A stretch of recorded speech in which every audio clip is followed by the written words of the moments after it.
कभी सोचा है कि क्या हो अगर सुपर कंप्यूटर्स इतने पावरफुल हो जाएं कि वो हमारे दिमाग की मतलब इंसान के दिमाग की हूबहू नकल बना सकें। सुनने में तो ये किसी साइंस फिक्शन फिल्म की कहानी लगती है ना, पर अब ये हकीकत बनने के बेहद करीब आ चुका है। तो आज का जो सबसे बड़ा सवाल है वो यही है, क्या हम सच में उस लेवल पे पहुंच गए हैं? क्या हमारे पास एक जीते जागते सोचते समझते इंसानी दिमाग की एक डिजिटल कॉपी बनाने की टेक्नोलॉजी आ गई है? और देखिए, ये सिर्फ कोई हवाई बात नहीं हो रही है।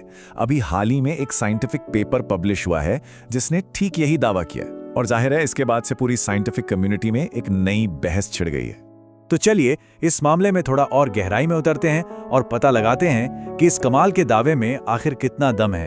अच्छा, सबसे पहले एक बात साफ कर लेते हैं। हम जिस एआई के बारे में आए दिन सुनते हैं ना, वो असली दिमाग जैसा बिल्कुल नहीं है। हाँ, एआई के जो न्यूरल नेटवर्क्स होते हैं वो दिमाग से इंस्पायर्ड जरूर हैं, पर असली दिमाग वो तो कहीं ज्यादा कॉम्प्लेक्स चीज है। हमारे दिमाग में ना हर काम के लिए अलग अलग स्पेशलाइज्ड हिस्से होते हैं, और यही बात उसे इतना खास बनाती है। और हम आज जहां तक पहुंचे हैं, ये कोई रातों रात हुआ चमत्कार नहीं है। इसके पीछे दशकों की साइंटिफिक मेहनत है, जिसमें कई कामयाबियां मिली और कुछ बहुत बड़ी नाकामयाबियां भी हाथ लगी। ये सफर शुरू हुआ था दशकों पहले एक बहुत छोटे से कीड़े से, जिसके दिमाग में सिर्फ सोचिए करीब 300 न्यूरॉन्स थे। फिर साल 2023 तक टेक्नोलॉजी इतनी आगे बढ़ गई कि हम एक फ्रूट फ्लाई यानी फल मक्खी के दिमाग को सिम्युलेट करने लगे, जिसमें करीब 1,40,000 न्यूरॉन्स होते हैं। और आज हम एक चूहे के दिमाग के लाखों न्यूरॉन्स को सिम्युलेट कर रहे हैं। तो साफ दिखता है प्रोग्रेस की रफ्तार कितनी तेज है।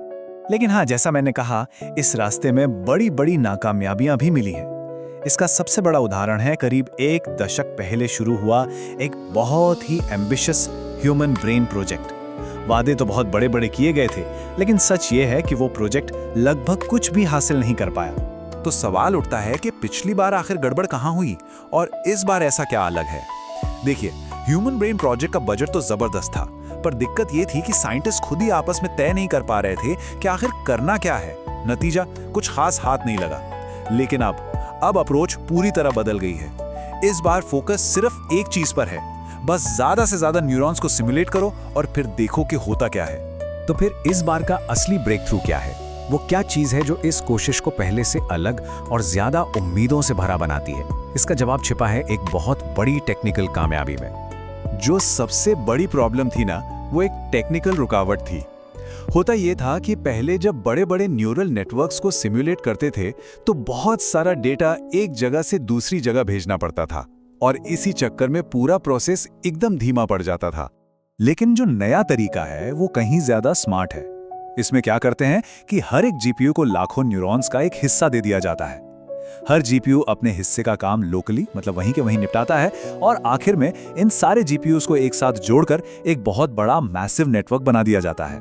इस लोकल अप्रोच का सीधा सा मतलब ये है कि बहुत सारी, जिसे रिसर्चर्स कहते हैं जानकारी की हेराफेरी, उससे बचा जा सकता है। और इसका नतीजा पूरा का पूरा प्रोसेस बहुत ज्यादा तेज और एफिशिएंट हो जाता है। और अब जरा स्केल की बात करते हैं। एक अकेला एनवीडिया A100 जीपीयू करीब 2.25 लाख न्यूरॉन्स को मैनेज कर सकता है। सोचिए जरा, एक छोटी सी चिप के अंदर कितनी जबरदस्त पावर है ये।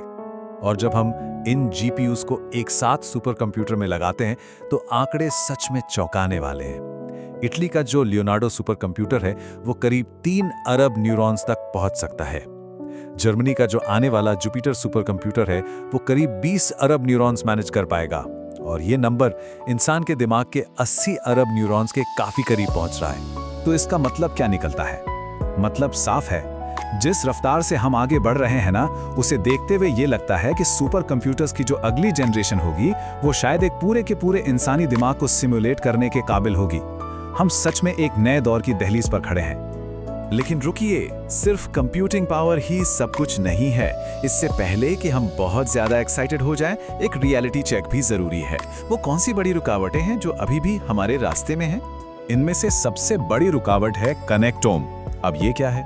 ये दिमाग में मौजूद अरबों न्यूरॉन्स के बीच के सारे कनेक्शंस का एक पूरा और सटीक नक्शा है। इसे दिमाग की वायरिंग का ब्लूप्रिंट समझ सकते हैं। और असली प्रॉब्लम यहीं पर है। हमारे पास किसी भी इंसान के दिमाग का कनेक्टोम है ही नहीं। मतलब हम ये तो जानते हैं कि दिमाग में न्यूरॉन्स हैं, पर वो एक दूसरे से कैसे जुड़े हुए हैं, इसका कोई पक्का नक्शा हमारे पास नहीं है। और इस नक्शे के बिना कोई भी सिमुलेशन बस एक अच्छा खासा अंदाजा ही होगा, हकीकत नहीं। और मुश्किलें यहीं खत्म नहीं होती, और भी कई बड़े चैलेंज हैं, जैसे कि हम असल दुनिया की जानकारी, जैसे जो हम देखते हैं, सुनते हैं, उसे न्यूरल सिग्नल में कैसे बदलेंगे, और फिर एक आर्टिफिशियल इंसानी दिमाग को ट्रेन कैसे किया जाएगा। इन सारे सवालों के जवाब अभी हमारे पास मोटे-मोटे तौर पर ही हैं, पूरी तरह से नहीं। और चलिए, अगर हम टेक्निकल मुश्किलों को एक पल के लिए भूल भी जाएं, तो ये टेक्नोलॉजी हमें कुछ बहुत बड़े और गहरे नैतिक सवालों के सामने लाके खड़ा कर देती है।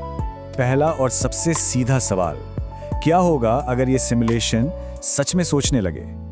क्या होगा अगर हम अनजाने में ही एक चेतना, एक कॉन्शियसनेस बना दें?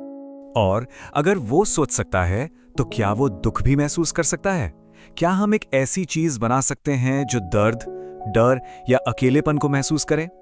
और क्या ऐसा करना नैतिक रूप से सही होगा? और सोचिए, अगर वो सचेत है, कॉन्शियस है, तो क्या हमें उसे बंद करने का हक है? क्या वो सिर्फ एक स्विच ऑफ करने जैसा होगा या कुछ और? ये हमें कंट्रोल और जिम्मेदारी की एक ऐसी दुविधा में डाल देता है जिसके लिए हम शायद तैयार नहीं हैं। और ये सब हमें इस आखिरी और शायद सबसे जरूरी सवाल पे लाके छोड़ देता है। अगर हम एक काम करता हुआ, सोचने समझने वाला दिमाग बना लेते हैं, तो उसके प्रति हमारी जिम्मेदारियां क्या होंगी? ये एक ऐसा सवाल है जिसका जवाब हमें टेक्नोलॉजी के और आगे बढ़ने से पहले ढूंढना होगा, क्योंकि हम एक ऐसे भविष्य की तरफ बढ़ रहे हैं जहां ये बातें अब सिर्फ साइंस फिक्शन नहीं रहेंगी।